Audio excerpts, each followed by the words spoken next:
competition in Superleague is lit.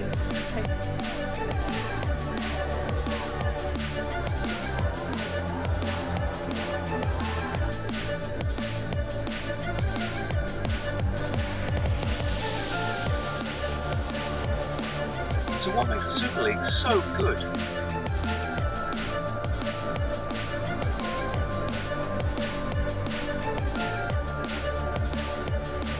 Take a look at the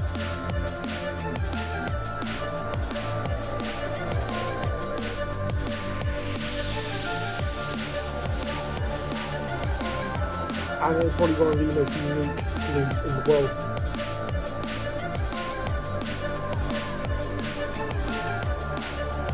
the most immersive experience possible. The great is the competitiveness of it, and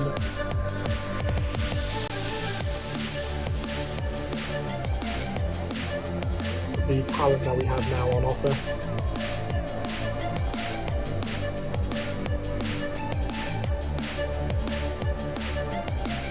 There's nothing else in the world like it.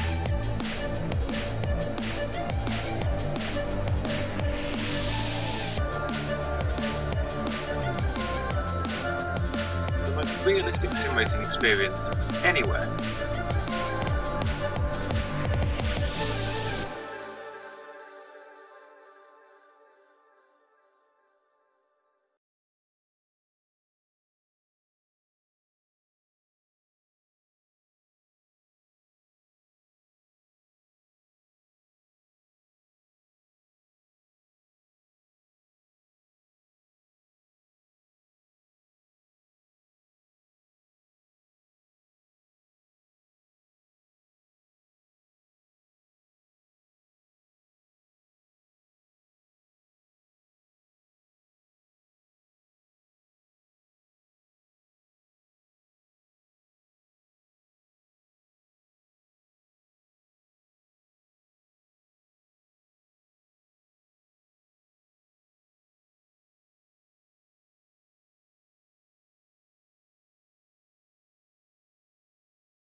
We ride on board then with Liam de Vries for Cenobite. For a lap of the Silverstone circuit in Great Britain, first corner flat out right hander through Abbey, and then another flat out, this time it's left through Farm. Heavy braking into Village, flashpoint on the first lap, first overtaking opportunity for the drivers, then a technical left turn through the loop. Get on the power as gently as you can, flat out through Aintree and onto the first DRS straight. This is going to be a fantastically chaotic corner in the race. There's Brooklands, sweeping left, late braking, then get yourself ready for Luffield. It comes straight afterwards. Plenty of lines through Luffield for you to make sure you get the best exit possible. Now we're going to go through Woodcote and onto the old pit straight. In the horizon you're going to see a horrifically fast corner. That's Copse. You've got to clip the curb on the outside, clip the curb on the inside, and then clip the curb on the outside again. Get yourself ready for the slingshot that is Maggott and Beckett. There you go, left. It eggs you on to go even faster than you can. But you know you can't, because you've got to get yourself set up for the straight. Liam's going to catch the back end as he goes through Chapel. DRS wide open again. Another great overtaking opportunity, this time into Stowe. It's another late braking corner. You're going to flash right through and it's going to widen on exit. Then it tightens itself back up. Use the curb. Late braking into Club. Flick it left. Flick it right. Get your power on as gently as possible. Again, traction's going to be a minimum through the right hander and across the line.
Alright, give me a countdown.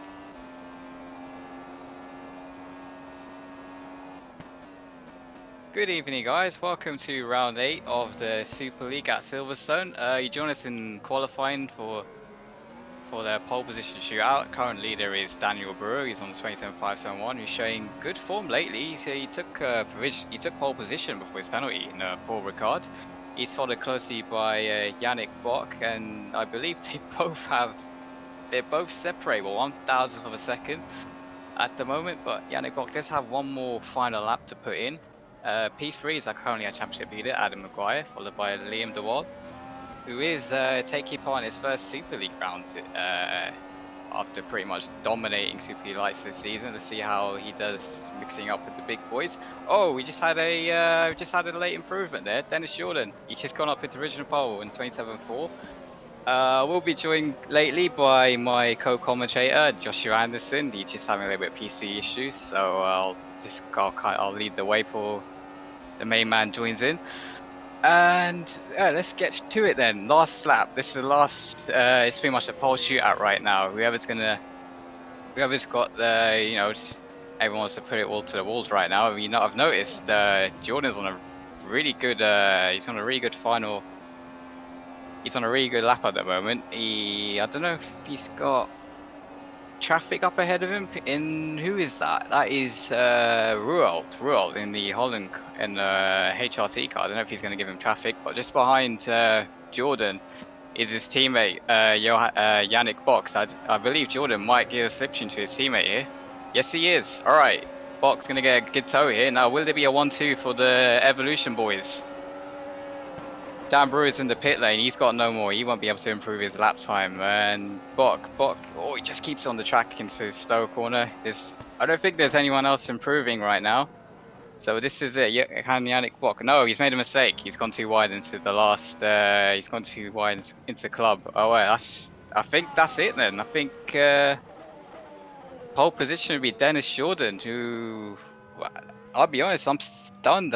He hasn't showed much form this season to improve. However, I've just noticed championship leader Adam Maguire. He's on he's the last guy that can take pole position away from the Eval boys, and he's getting a nice slipstream from his teammate Liam DeWall as they come down Hanger Straight into Stowe. He nails the apex, keeps the power early, and now this is a club corner. Does he go all out? Oh, the car slides just under braking. That's it. It's done. It's gone. That's it. Pole position would be Dennis Jordan, followed by Daniel Brewer. I believe my commentator just left again, Joshua Anderson. But yeah, pole position, surprise pole, to be honest. Dennis Jordan's, followed by Daniel Brewer. You got Yannick Bock P3 and a championship leader P4, followed by Liam DeWall. Robin Panzer, another surprise to be honest, P6. He's ahead of Giuseppe Ragosa. I apologize for getting a name wrong. And then it's another burst guy follow up. P8 is Simracing, who's making a return to this round. He missed Paul Ricard, unfortunately, but yeah, it's good to see him back on the grid. And then it's my favorite Estonian, Rate Kjork, followed by Milanek. That's our top 10. Yeah, close qualifying. Like I said, 1,000 separate Brewer and Bock. We do have, I believe there is a couple of guys with penalties. We have Gorby taking a 20 place penalty, and has he done a lap? Yeah, he's P13. Oh, he's stone dead last. But yeah, Giuseppe Ragosi, he's a new primary driver for Super League. There's a little bit of a silly. There's been a lot of changes since Paul Ricard. I'll quickly go through them now. First main one, I believe, that we should mention is Eros Misgluli has left the Adonis team. He has gone to Ghost Speed. Not sure what the reason is. Maybe I noticed he has been having issues with disconnects the last few rounds, so maybe he's taken one for the team and decided that, Adonis, they're in the constructors battle with Evo, so they don't want to he doesn't want to lose points for them. And they've brought up the dominant man in Super Lights, Liam DeWall, who You know, he was the reserve driver, so you know, having Liam in would be a massive boost to Adonis's chances for Silverstone. And what else do we have? We have Florian Guy, who unfortunately has left Street Fighter, but yeah, best of luck with Flo with what he's decided to do outside Super League. And his current replacement was meant to be Tom Parker, but Tom Parker unfortunately has a license, has a ban on him for just Silverstone. He should be back in the cockpit for Hockenheim. Currently, I believe the replacement for Parker this round, though, is Giuseppe Saracino, who I believe is making his first Super League start of the season. And actually, I don't think he's taken part in Super League in his career ladder before. So let's see how he does tonight. And then who else do we have? No, we got two more. Got Luke Maguire. He's actually, we got Luke Maguire. He's back at flag to flag. He's replacing Matthew Williams. So let's see how Luke does in his second go at flag to flag. Who knows? I believe he had 3 DNFs when he first started flag to flag. So let's hope this second stint goes well for him. And then, well, we got our last driver change is at Cosmo. Well, as you know, I did used to drive for Cosmo in the last 4 rounds, but yeah, I can't commit to another. Yeah, I can't commit to any more rounds this season, so I decided to nick Tom Parker's spot in the commentary. Not sure how long, it's probably my last, who knows how long I'll be surviving here. But the replacement is Sven de Vries, you know, the versatile American, I'll call him, because he's pretty much driven on every single series. He's driven on every single series now. See how Sven does mixing it up in the top tier. He's done well in Super League Lights, you know, got a lot of top top 10 finishes for the Drake team, and then he's now in the Cosmo car, which is not the best, but oh well. He's got the talent to bring him back up the bring him up the grid. Yeah, that's it for silly season. So we'll go to the warm up. Still waiting for my commentator if he's ready or not, but I think yeah, we should yeah, we want to have a quick break, and we'll be back properly in the next couple of minutes.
Welcome back, guys. Yeah, I was hoping Joshua Anderson will be back, but he's still having technical difficulties, which I should really be able to help him, but I got to do the commentary for here. Yeah, a quick rundown of the championship.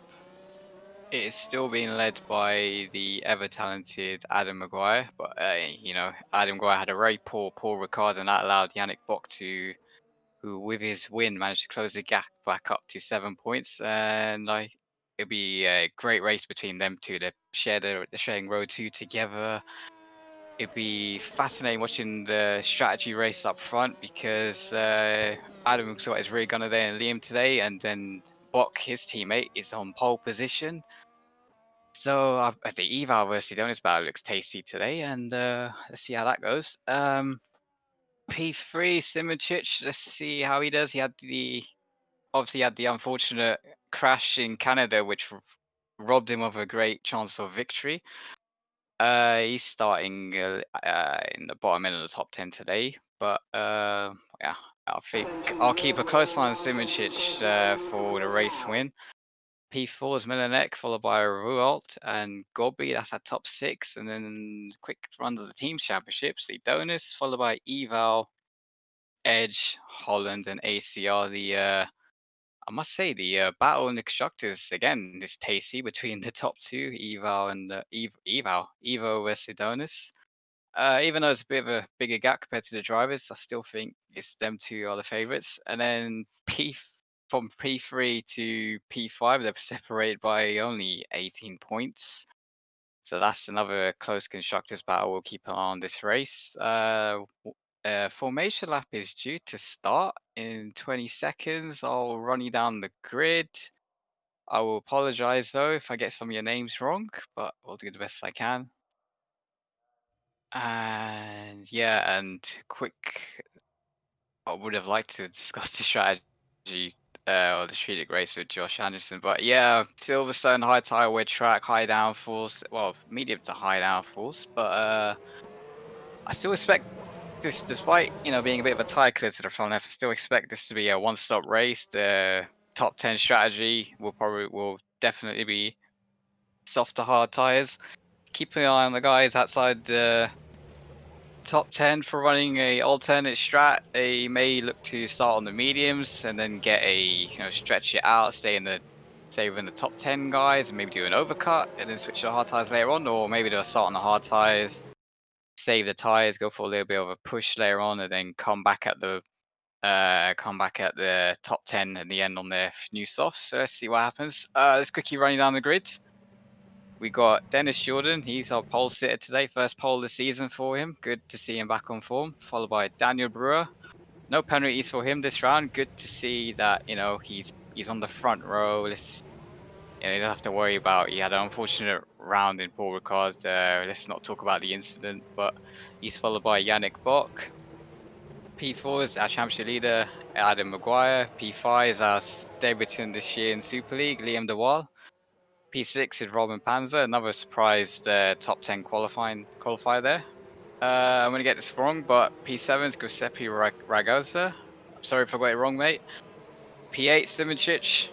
Expect him to be a factor today, not in the early stages, but his tyre saving strategy has always made him a dark horse for later on in the races. Ray Kilks P9, Milanex P10, Alex Cooper leading the Street Fighter charge today. Flag to flag, bring back Luke Maguire in P12. Fantinati P13. See how the Italian boy does today. Mateus Moose P14. Eros Muscolini. Let's see how he does in his first race for Ghost Speed. Touch with his internet doesn't cause any issues. Laurent Kiersmaker down in P16. Not the best qualifying for him. We've seen him higher up before.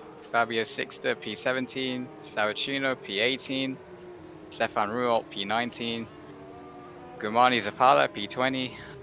I'm gonna get this wrong. Lucchini P21.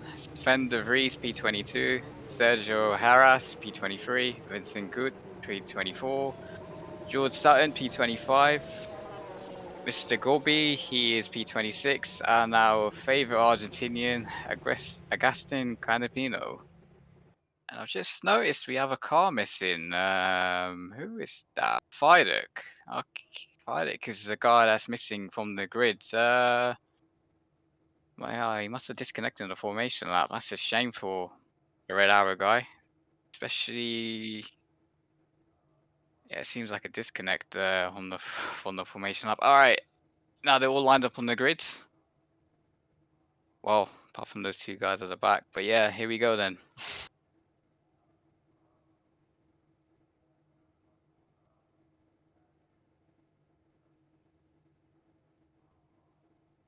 Just waiting for the lights to count down. It's taking its time today. It's taking a very, very long time. What would be... Oh, there we go. 1 light, 2 lights, 3, 4, 5. We're racing! Hey! Dennis Jordan gets a good start. Oh no, Dan Brew's got a run on the inside. Yannick Bock had a lot of wheel speed. He's on defensive Adam Maguire coming into turn 3. Oh, that's the Donis car off. Is that Liam DeWall? I think it is. Liam DeWall's cut turn 1 there. Oh, he makes it back into P5 there. Oh, he's got pushed wide in the back. Is there any incidents in the background? No, it looks all clean so far. Yep, all clean at the moment, but Dennis Jordan, he leads the way. He's gone defensive straight away against Dan Brewer. Brewer has a run on Dennis Jordan, but I think he's too far back to have a go. And in the background, I noticed 3 wide heading into Brooklands, but no. But yeah, clean start from everyone. No collisions, no spins. Good job for the elite tier today. And yeah, this is expected to be like this for the first round of pit stops. Dennis Jordan leading away. Liam DeWall, despite having an issue into turn 1, still maintained P5. But Maguire, he's right on the gearbox of Yannick Bock. If you wonder if he gets a clean run through Bedgate and Chapel, he might get a little bit of a sniff of a run into Stowe. But no, Bock's had a great run through there, and he's put out a little bit of a gap. In the background, I noticed there's a flag to flag off. Is that? It looks like Luke Maguire, unfortunately, had a moment in Beckett's. We'll have a quick look, see what happened to him. Oh, he's lost it on his. Has he lost it? No, he's got a tap from behind from Keersmaker, and that sent him to a spin. Lucky Maguire didn't end up in the wall on the inside there, but that's very fortunate for him. Anyways, back at the front, Adam Maguire is looking a bit racy, especially in this early stage. You know the Evo cars this year have been much kinder to their tyres compared to the Donis guys, so that will be a factor today, especially if the Evo can go on to soft medium strategy instead of the soft hard. And is that someone? Caitlin Penny, I believe, has joined the. Hello, can you hear me? Hello, hey, how you doing? Oh, sure, jolly good. Okay, have we started? Yes, we have started. So we've got the. I'll keep you updated what's happening. Tell me when you're ready. We can carry on from there. But Dennis Jordan, he's leading the way. He's currently got well, it looks like it's gonna be a DRS train between the top 5 at the moment. Regardless, he's hanging on, but there is a little bit of a gap. I noticed Simoncic start of every race. He always seems to spend the first few laps just protecting his front tires before he makes a push later on. So I think that is what is happening right now. We've got a little bit of a DRS train. Well, we've got a big train from P12 onwards. There's about 10 cars in that. Keersmaker hit the back of Maguire on lap 1, so I believe there'll be damage to his front end, probably the front of the car. I don't know if that's affecting his pace. Probably give him some understeer later on, but he's got Cooper to deal with in this second lap. Yeah, lap 2's done. DRS should be active. Let's see how powerful it is on this straight. See how much Dan Brewer gains. Yeah, my apologies about that. I've been called in very last minute, so I will get my sim loaded up as quickly as I can and join you in help. But yeah, you've done a good job covering the start there. Thank you, thank you. Yeah, no, it's bro. They didn't really gain too much on, despite having DRS on Jordan. I didn't quite check to see if he was lifting off towards the end of the straight to maybe save a bit of fuel. That's another fact that we have to consider today. But yeah, he is on the back of Jordan throughout COP. Let's ride on board with Dan Brewer at the moment. Well, you have to remember that DRS is very, very effective at this circuit, and if we're on lap 3, then it should come into effect very, very shortly. Of course, there are 3 DRS zones on this track. You have the Hanger Straight, you have the Wellington Straight. The straight, actually, if I remember correctly from yesterday. No, this surprise! I didn't realize until yesterday it was only 2 DRS zones. Last year I remember there being 3, but yeah, on the pitch. Oh, Box ran wide, but guys had to go for the outside into club, but Bock defended it wisely. And now can Maguire cut back and leave? Yes, he can. He's up the inside of Bock. Oh, side by side. A little bit of nudges, but they get away with it. Well, you know, the best 2 drivers in the league at the moment, so I expect them good to see them keeping it clean. But yeah, a little bit of mistake from Bock and Maguire. He's trying to pounce on. If he's trying to pounce on any little mistake that Yannick Bock makes, but. Yes, Dennis Jordan taking the defensive line. He wants to try and break the toe from Brewer, but I wonder if that will, you know, get the top 2 breaking away from 3, 4, 5. I've noticed Liam de Vries, he's P5. He's there to protect his teammate. I think that's what his job is today. He's protecting Maguire from anyone behind him. That would make a lot of sense. Of course, Adam Maguire, the championship leader at the minute, going very, very well this season. He's come very much out of the blue and just started blowing everyone away. You also mentioned Dowie Tapper there. He was in the race yesterday, so he's had a lot of experience at this track. And he's very fresh in his mirrors as well. Sorry? No, it's not Dowie Tapper. It's Liam de Waal. Oh, I thought you said Tapper. My apologies. No. I'm actually not in the server yet, so you carry on. They are both Dutch, as Brewer had a little bit of a half move into Stowe corner at Dennis Jordan. I think Brewer he's definitely looking a bit more racy at these top 10 guys at the moment. He wants to try and he definitely wants to get ahead of Jordan. Jordan, we know Jordan is legendary of how good he is on tyres. I expect him to end up going to like lap 25 or something on his softs, knowing that man's tyre wear, luck. But Brewer having a little bit of he's got a better run on. No, not quite. Okay, he had poor traction coming out of. That's the loop. Yeah, the loop.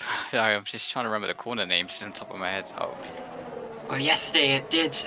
It seemed that 2 stops were the best strategy to do. Of course, a lot of the. It was a 1 stop that all the leaders were on. So tyre wear, not a huge problem here, although there also were some people who felt the need to do 2 stops. And I think that as the Super League race is about 20% longer, we should be seeing 2 stoppers today. But anyway, keep me updated on the lead battle. Please interrupt if something exciting happens. Sorry? No, nothing. Just bringing back the strategy game. I noticed Thomas Wack, he finished P2. He was one of the earliest guys that went on to the mediums, and in the end that worked out for him because I noticed there was a massive train from P12 onwards that he got ahead of. And due to the undercut, he managed to break away from the train he was making himself in the first stint to, you know, and then you saw what the P3 battle was like yesterday. He could have been involved in that, but you know. Absolutely. And if you didn't watch that, definitely after this race, go back and watch that because it was one of the best races and best conclusions to a race that I've ever seen with GPVWC. But yeah, in terms of today's race, I'm sure that a lot of drivers will be looking to find any way they can gain using the strategy.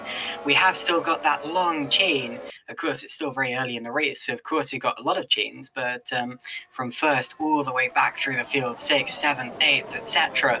And surely people at the back of the train will be thinking, right, will I go for the undercut? How will I jump the people ahead of me? It's always easier to get past someone in the pits than on the circuit, but you have to get it right.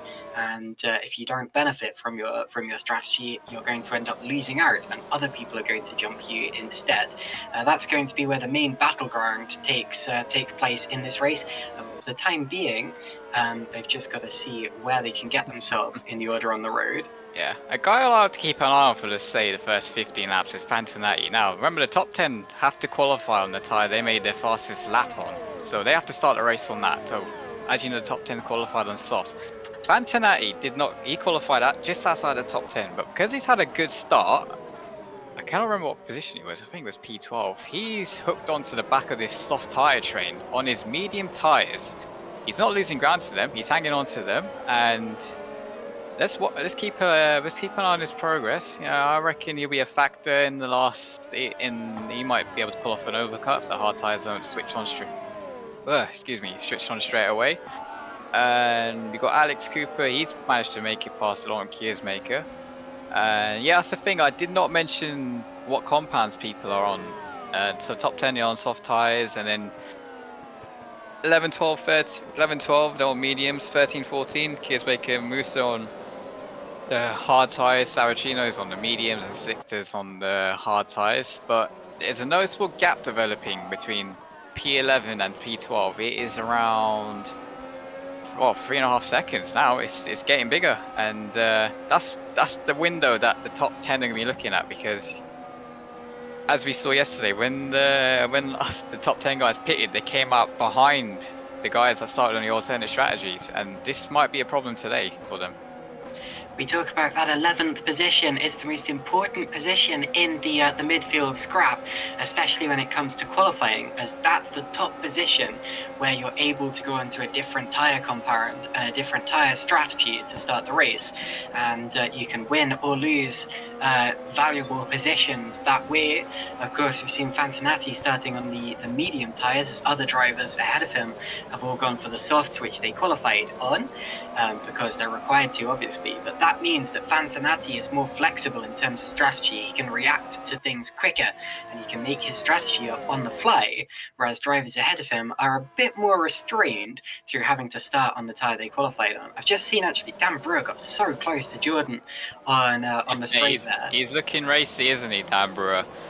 He's looking very racy. He wants to... I feel like also maybe the top 10 guys are having to run at a slightly limited pace, because they probably feel like they... But, you know, Fantanati and Cooper seems to be closing the gap, actually, to Fantanati. They can run at a more, let's say, they can push the tyres more, because they've got the cars, they've got the tyres that can do it, rather than the top 10 are having to nurse their soft tyres to get to a certain pit window. Well, we've seen this before. The medium tyre takes, I think the crossover is probably like lap 11 or 12, where the medium tyre becomes the better tyre to be on versus the soft. Yeah, possibly a little bit later than that. I would have estimated it would be around lap 14 or 15, and a couple of laps make a big difference in terms of pit strategy, but I may be wrong, because of course these cars would have all been set up knowing that it's going to be a longer race than yesterday's Super League Lights race, and of course they are slightly different in the first place. They're a bit less restricted than the Super League Lights, and they also have more upgrades as well, so it won't be exactly the same, although we should be expecting around lap 14 or 15 for the switchover of tyres. But one thing I noticed yesterday in the Super League Lights is that the slicks, or the softs especially, they tended to drop off pretty quickly.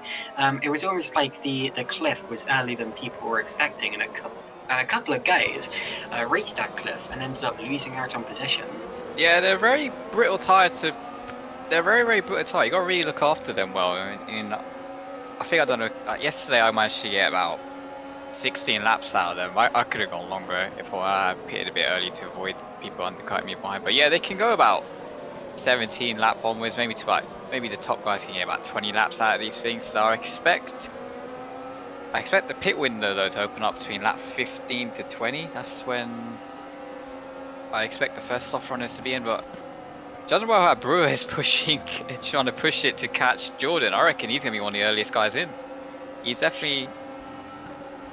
I forgot you were in the race yesterday. Oh, yes, sorry. Yes, I was. Yeah, my apologies for trying to lecture you about tyres you've actually driven on. But anyway, yeah, that was a really close fight you were in towards the end. Yeah, you probably know a lot more about the tyres than I do. Sorry for interrupting you there.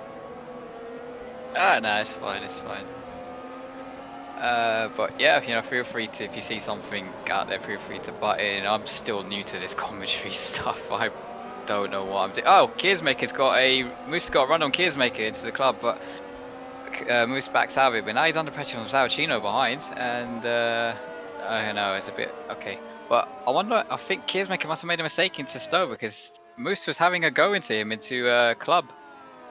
Now that's for 13th, 14th and 15th position, and of course that is important since points here go down to 15th position rather than the 10th place that you're used to if you watch Grand Prix racing, modern Grand Prix racing in real life.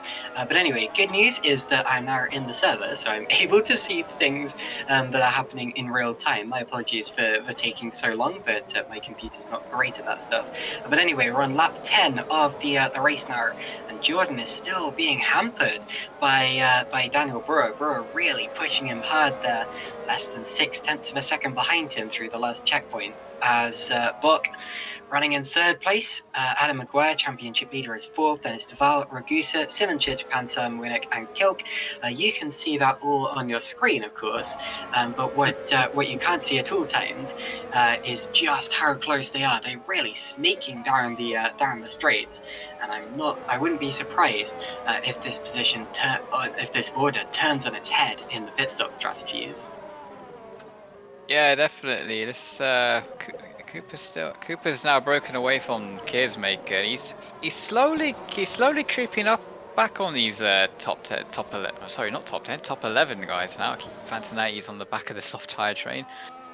Yeah, let's keep an eye on Alex Cooper. He's Street Fighter come to this round with the most developed cars. Like I thought I would see him in the top 10 solidly, but he must have had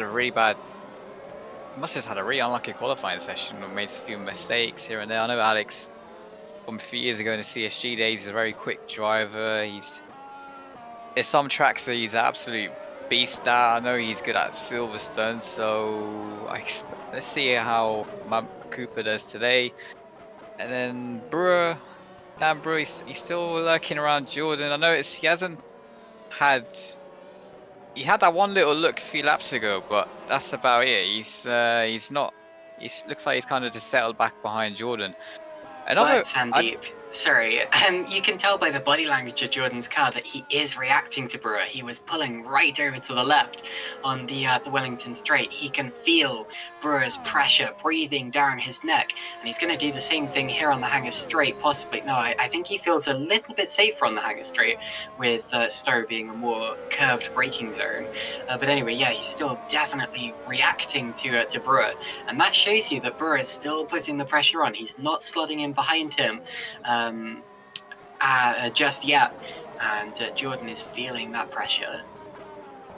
Yeah, yeah, Jordan. I don't think Jordan's feeling much pressure. I haven't seen him having to go overly defensive diving into the corners. Maybe he's going a bit defensive on the straight, but he still takes the optimum racing line into every corner entry. Fair enough, but one concept that I was talking about a lot yesterday was the slipstream train, with that being, oh, look at that, as Jordan does go defensive again. And actually, Brewer's closer here, not close enough for a move, but yeah, you can see definitely down the Wellington straight, that's where Jordan is nervous. And Dan Brewer, I think, is probably quite strong down into that braking zone, if that's specifically the one where Jordan is nervous. But anyway, as for the DRS train, that is of course a line of cars where each of them are separated by less than a second from the car in front and behind, meaning of course that they all have DRS except for the car in front.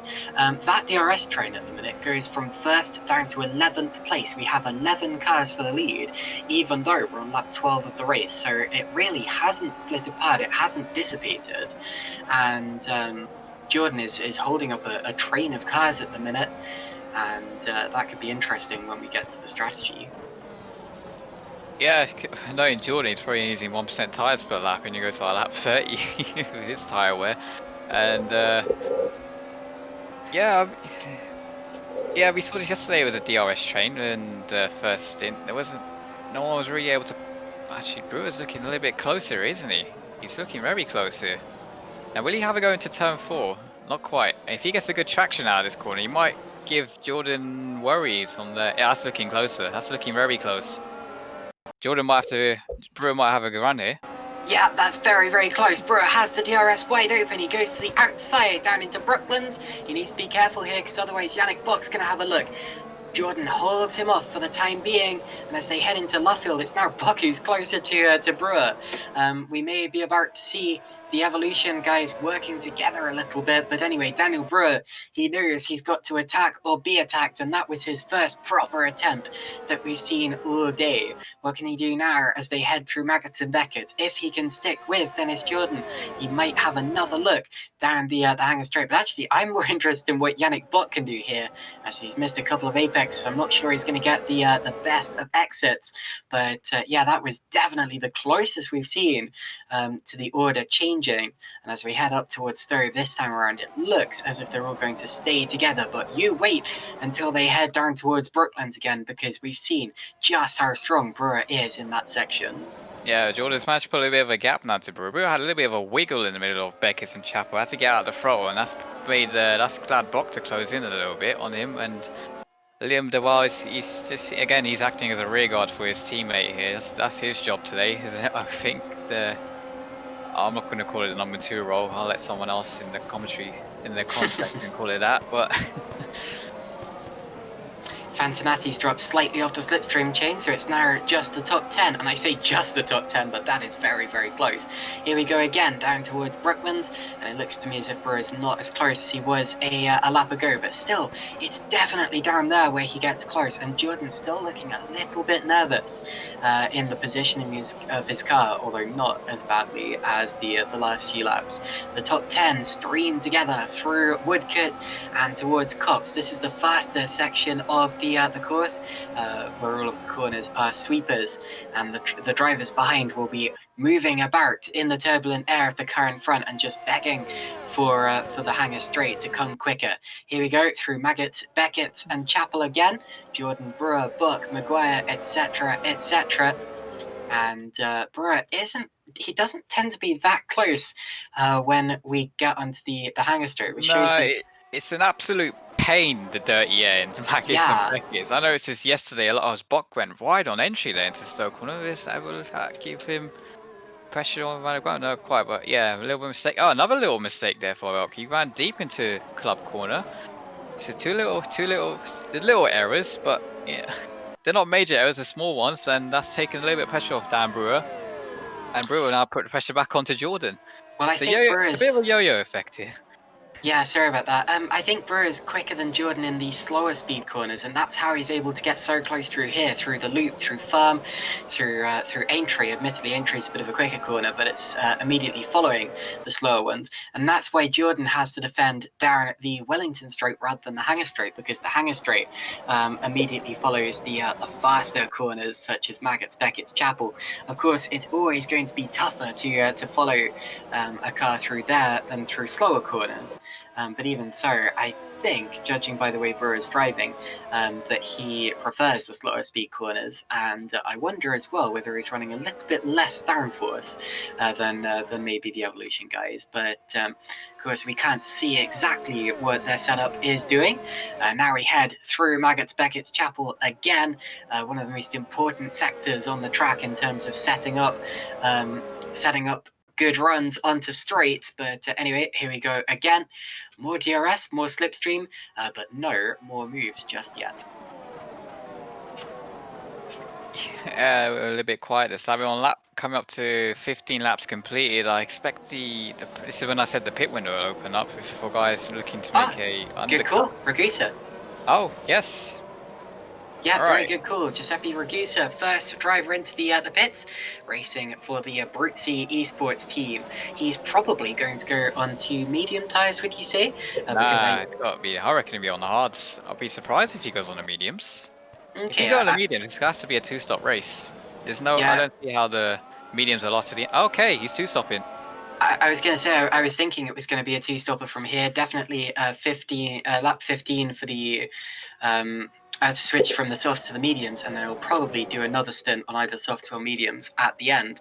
But we'll see. He's just come out behind De Vries, Royal, and Canapino, who are back. Yeah, that is gotta be painful. He's come out on fresh tyres and he's come out behind 3 cars. That is not the best place for Ragosa. I wish he saved his tyres a bit more. Or his engineer maybe gave him better details. If he'd stayed out for 1 lap longer, he would have skipped this train.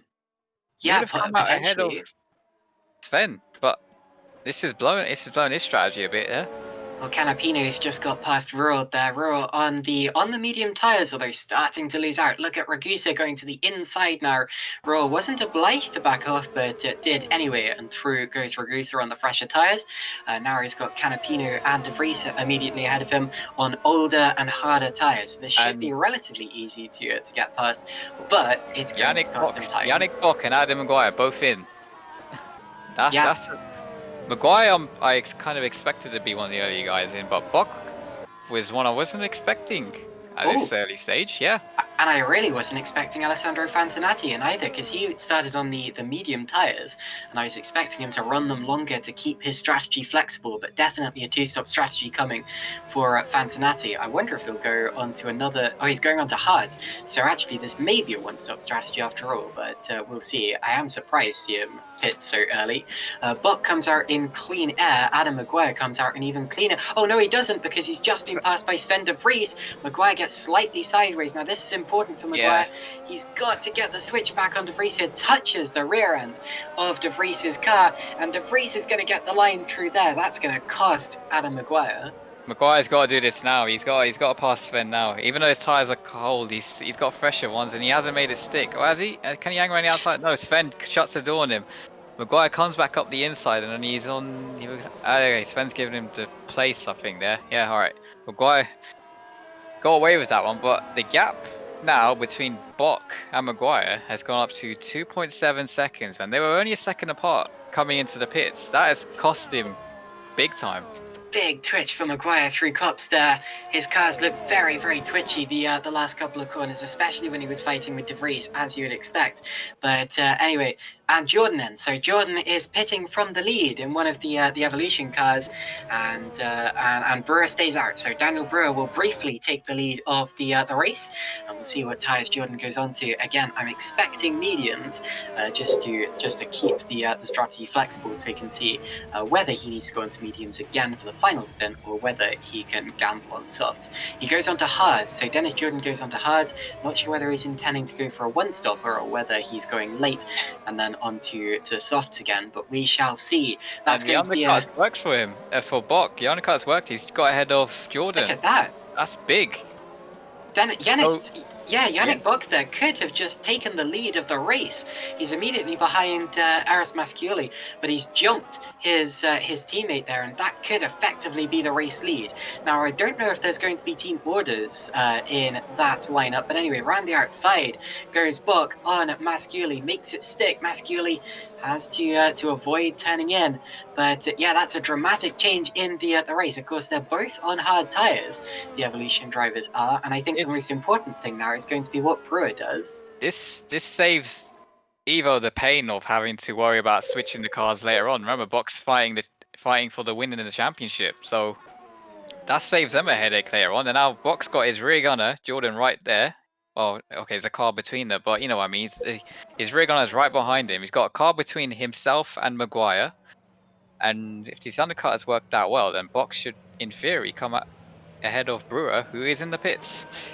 Yeah, Panzer also into the pits. Jordan passing Mascioli. Now let's see what Brewer, Devol, and Panzer do, and where they come out in relation to those other cars. Brewer is he's got a late pit box, and he goes on to hards, just as the Evolutions do. Now, where are the Evolutions? Does he jump them? It's going to be Yannick Bock first, and Bock does get ahead of Brewer. So Yannick Bock will, and so does Jordan. So Jordan comes out ahead of Brewer as well, and Yannick Bock there, huge jump. He's jumped both of them. That's very, very important in terms of the race, and it's going to be an Evolution 1-2 by the looks of it. Yeah, just another thing to point out. Panzer had to go around Liam de Vries in the pits, and as a result, he missed his pit box. He had to reverse in the pit lane, and that's cost him an awful amount of time. Oh, we saw that yesterday actually with two people coming together in the Oh, and Superleague lights pits. Oh, he hits Zapala on the inside of Brooklands, and he's made it through. But I wonder if there'll be a frustration from having to from losing time himself in the pits. But they both live to survive another day. But that puts Lucchini on the outside of Zapala into Cop's corner. Oh, he's getting around the outside. Not quite enough grip on the outside of Cops. But Fantanati has a penalty. well, okay, that'll be for pit speeding if he It's does. a stop and go penalty. Okay, so that will probably be for speeding in the pits, and Alessandro Fantinati, who I was surprised to see pit so early, has obviously sped on the entry to the pit lane. It's an easy thing to do. I did that here at Silverstone as well a couple of years ago. But anyway, into the pits comes Maciej Winnick as well. So the pit strategies continue. He's coming a lap later than his teammate, who will probably come out behind him as well. Through go the top three.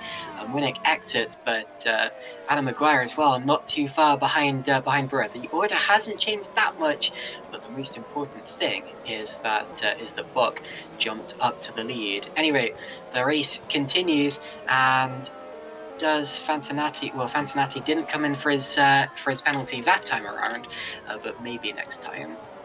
Yeah. Sorry, did you point out Brewer being behind the Evolution guys? Yeah, I did. Yeah. Okay, sorry. All right, now let's keep an eye on Simicic. You know, the man always makes the overcut work. Well, he always finds a way to stretch out these soft tires and just have absolute stunning pace on them. And he's doing it again today. His last lap, 31.1, which was his personal best. Yannick Bock that last lap, 31.3 on fresh hard tires. So he might make an overcut work here. Let's keep an eye on Simicic is leading the race, and he stays out for another lap to lead once more. So Simicic going late, and Kilt comes in behind him. So clearly Simicic going for a long stint on soft tyres, trying to maximise the opportunity he gets from that softer rubber, which theoretically is faster unless it wears. Kilt is going to stop in his box and probably go into hard tyres if the other leaders are anything to go by. Through goes Alex Cooper, who stays out. Then it's Moose and Casemakers and Sixter, who have all stayed out as well. Actually, medium tyres go onto Kilt's car. That's interesting. In terms of those drivers who I mentioned staying out, the only one of those who is on soft tyres is Simicic. So he's really going late on these softer tyres, but he's still somehow pulling away from the guys behind him. So a good first stint for Simicic. We'll see if it works out for him. Yeah, as I pointed out earlier in the race, Simicic, he always spends the first few laps just protecting his front tyres, and for this late spurt that we know he's kind of, I'm gonna say it now, he's kind of famous for now. And well, if Ray Kill pitted onto mediums, then I expect Simicic to come in onto mediums as well. Now, what happened to Fabrizio Gobi? Did he get into an incident at the start? Because he should not be down in 24th place. Yes, he will be if you have a 20-place grid penalty. Oh, gotcha. Okay, that makes sense. My apologies. It's fine. Yes, Gobi's not having the best of rounds either. And just get to the end, maybe he might be able to scrap for some points, or actually he's going side by side with Maguire into Maggots and Beckett. That's tasty. Talking of side by side. Oh, and oh my word, Fabio Sixter there, big slide, almost collided with Dennis Jordan. That could have been absolutely dramatic in terms of the race. I held my breath as I saw Sixter getting sideways. He's running late on those hard tires, and Dennis Jordan would have. He'll need a change of pants after this race, I expect. Fantinati now coming in for his penalty. Hopefully he got it slowed down in time for this one. Someone had to take 2 penalties yesterday, I think. Can't remember who that was. But anyway, Fantinati going through for his stop go, and he's going to be a long way out of the points here. It's going to be hard to get that back. Yeah, and let's see, where's Yannick Bock? P5 now. He's cleared one guy on the alternate strategy in Fabio Sixter. Now he's got 2 more cars ahead of him in terms of Keersmaker and Matthias Moose. And the idea with him is just probably to cruise up to these the two guys ahead of him without taking too much life out of his tires. But he's gotta manage to pace this Simracing, who is still out there on a still competitive sector times on those old tires. Although, is that Simracing about coming in this lap? Possibly. I wouldn't be surprised if he comes in this lap. And he Yeah, he's does. in. So Simoncic ducks to the pit lane. Alex Cooper will probably stay out as he's on the medium tyres, and that will briefly put him into the lead of the race. And indeed, he does stay out. So Cooper leads the race, and Simoncic, this is an important stop. He was by far the latest driver to stop on the softs. And we'll have to see where he comes out here in relation to the leaders. How much time has he been able to gain or salvage from this? Onto the hard tyres he goes, accelerates out of the stop. Buck and Jordan go through, Brewer and Maguire go through, Sixter goes through, Ragusa goes through, and De Vries will probably get him as well, meaning Simoncic, he comes out alongside De Vries and just about slots in behind him, couldn't quite keep that. Now, where was Simoncic before all of these pit stops in relation to De Vries and Winnick? Now He was behind the wall, yeah, but the one that's gained positions with the undercut is I'm gonna say his name wrong again. Ragaza. If someone in the chat, Ragusa. I think that's how you say it anyway. Yeah. I don't want to confuse it with Ragosa from Supercar. That's what I'm trying to say it differently. But yeah, he's up to P9 ahead of Liam De Waal. And Simoncic, surprised he went on the hard tyres. I thought you'd go on the mediums, but Well, considering he runs so late on the softs, I expect he's going for a one-stop. And maybe, well, we still have about 30 laps to go from here, so yeah, I think it's not too surprising that he's gone for the hards. But yeah, definitely a one-stop strategy for Simoncic coming in here.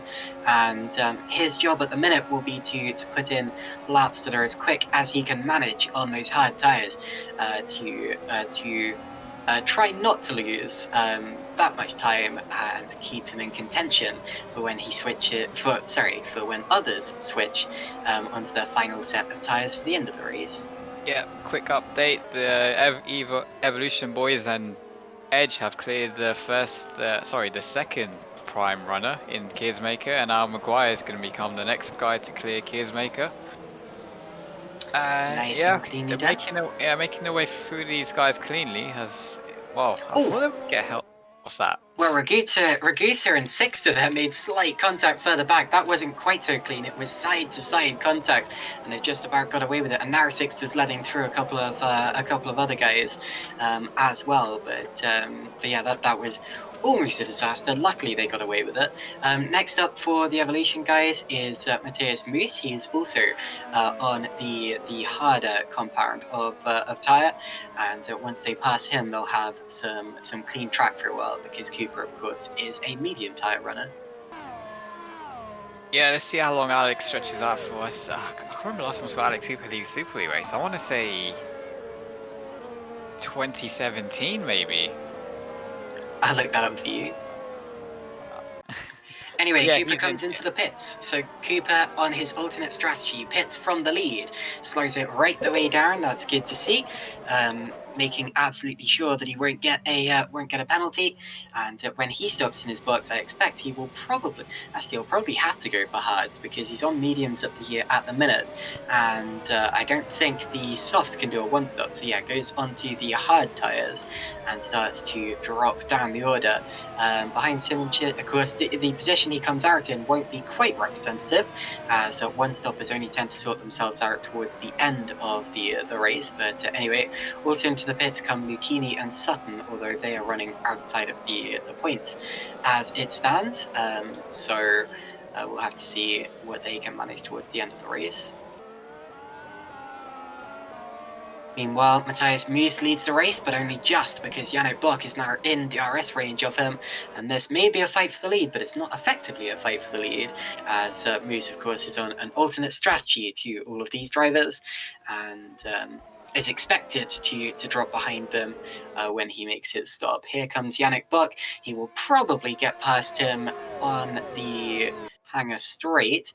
I also saw a bit of a change further down in the top 10. I think that may have been someone, it was Kilt passing Sixter. Of course, they aren't fighting for position either. Here comes Buck. He has the DRS. And will Moose see him coming? Surely he will. Oh, not quite into Stowe. No, the issue is the inside of Stowe. I noticed yesterday it's extremely bumpy, and it surprised a few guys yesterday as well. So it's probably stopping Bock from maybe going for a late move from Matthias Moose. But why would you risk it anyway? You know, he's comfortably holding P2. You'll get past probably on Wellington straight with DRS, but. However, this is allowing Jordan right onto the back of Buck now. My goodness, Matthias Moose still there. And Buck caught up behind him. Of course, Moose, he's not getting blue flags or anything because he's not a lap down. Now we'll get the DRSs again from both of the evolutions as well. And Daniel Brewer is right on the back of Jordan, and he's going to go for it, is he? He does. He goes for it into Brooklyn. So they've got the back marker on the outside here, and Jordan may get boxed in. Oh my goodness, comes right across in front of Brewer. Now Brewer's going to get boxed in on the inside. Yeah, Jordan placed his car completely wrong there. He's left himself exposed by by Brewer, but left himself very Jordan's exposed got as they head. slipstream though from Matthias Moose and keeps the position. Goodness so, me! Just about got away with that, but that was a chance there to break the potential 1-2 of the evolution, boys. I had no idea who was going to come out in front out of those. Matthias Moose there really spicing up the race. Meanwhile, in the background, Lauren Keersmaker's losing more positions. That's to be expected. He's still yet to make his stop. But Dan Brewer there so nearly took advantage, but just got boxed in on the inside. And then Jordan got the slipstream from Matthias Moose. And that is why Jordan is still ahead of Brewer at this point in time. Moose stays out for another lap. That's great to see because that provides us with another lap's worth of action here. On to another lap of racing we had through club, and here is one of the, you're right, it isn't a DRS zone. I went through all of yesterday thinking it was. Anyway, through Abbey and he's gone wide Jordan though, going slightly wide, not getting the best of runs, and Brewer was so close, and Jordan's going to go slightly wide. Now what can Brewer do about turning that into an opportunity? He gets a little bit of a switch back. He's going to get a slingshot effect as they open the DRS and head towards Brooklands again. Second time lucky maybe for Dan Brewer. He goes to the inside again, and Jordan breaks later and stays ahead once again. Now Moose is still there. Will they get boxed in? For a second time of asking, Jordan doesn't quite know where to go on the exit of Luffield. I'm amazed that Moose is still there, but this is thrilling stuff. Jordan goes to the inside of Moose, and Moose surely won't turn in on him. He doesn't. Now, will Moose stay wide enough for Brewer to go past? No, he doesn't. And Brewer, he's got a car between them. So Moose is now between Jordan and Brewer, and Jordan will breathe a sigh of relief. That is crucial for the evolution, guys. Now Jordan needs to just break. He needs to break away quickly from Brewer. But it will be interesting to actually see how quick, if Dan does have a pace advantage over these guys, how quick he can close up. He goes inside the stone with Matthias Moose. And he goes through. And will Maguire make it through as well? Yes. He's going around the outside into club. I think that's done and dusted. Yeah. So Maguire goes through and Moose starts dropping it back. But Moose would have had a lot of fun there. He had his time in the sun. And of course, didn't do anything illegal there. He was fighting with them for position. Well, that's what you could argue anyway. Although, of course, in terms of the actual race, it wasn't really for position at all. But anyway, we now have Jordan and Brewer right together again. Brewer still in the DRS range.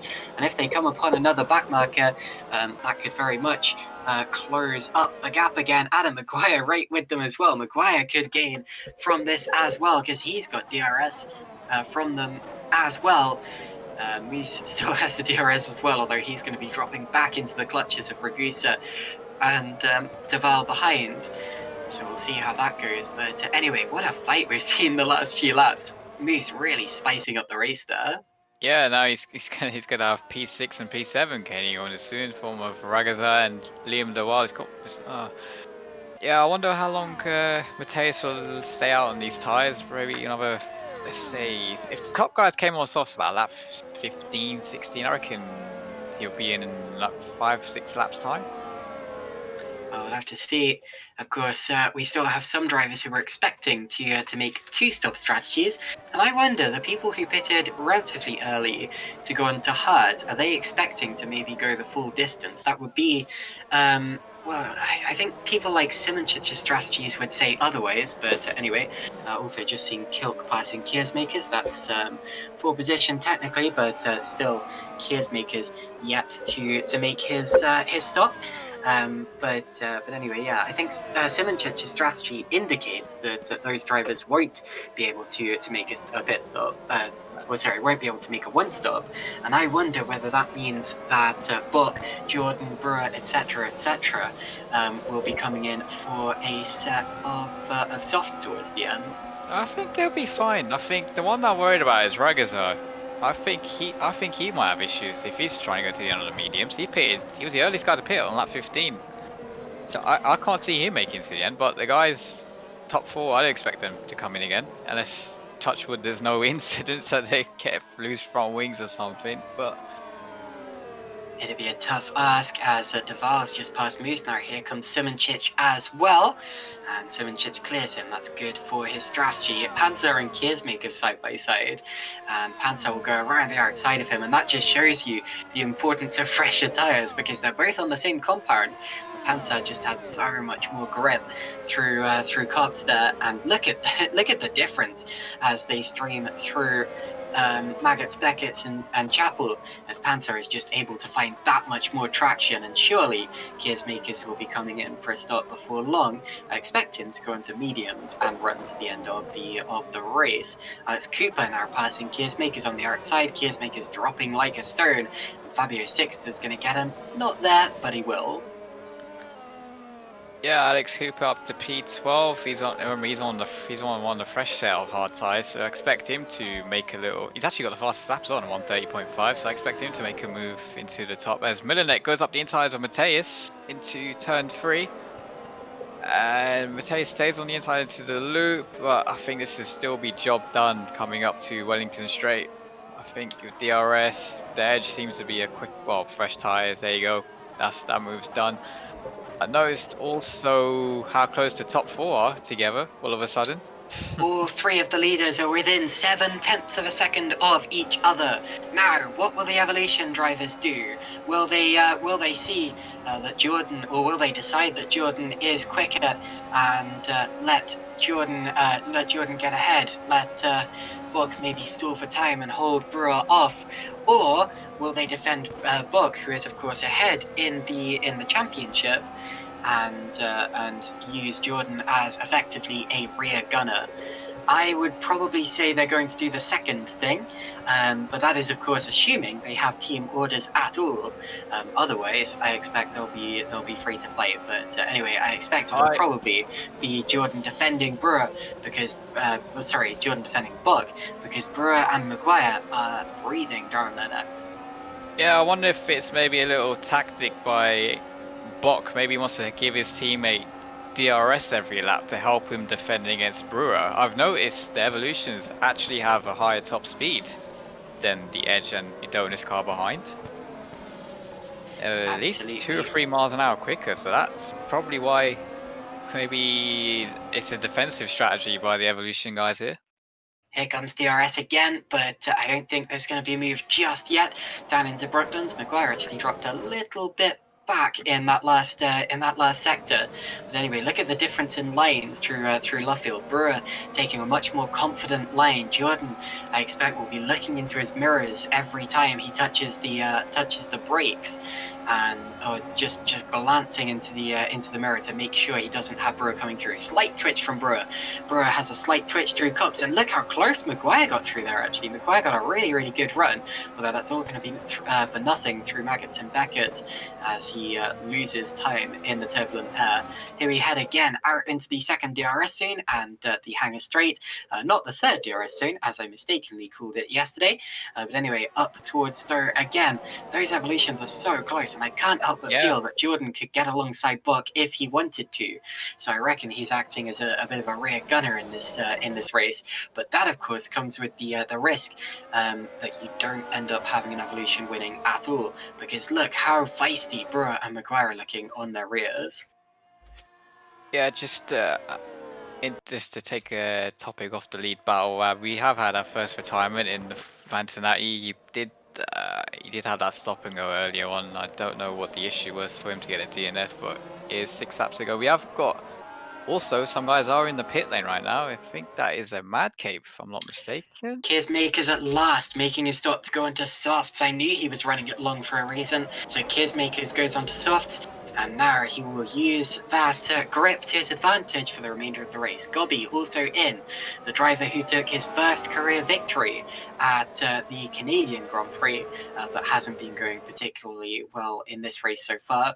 And Augustin Canapino also made his stop as well, the IMSA driver who raced in the Rolex 24 Hours of Daytona a couple of years ago.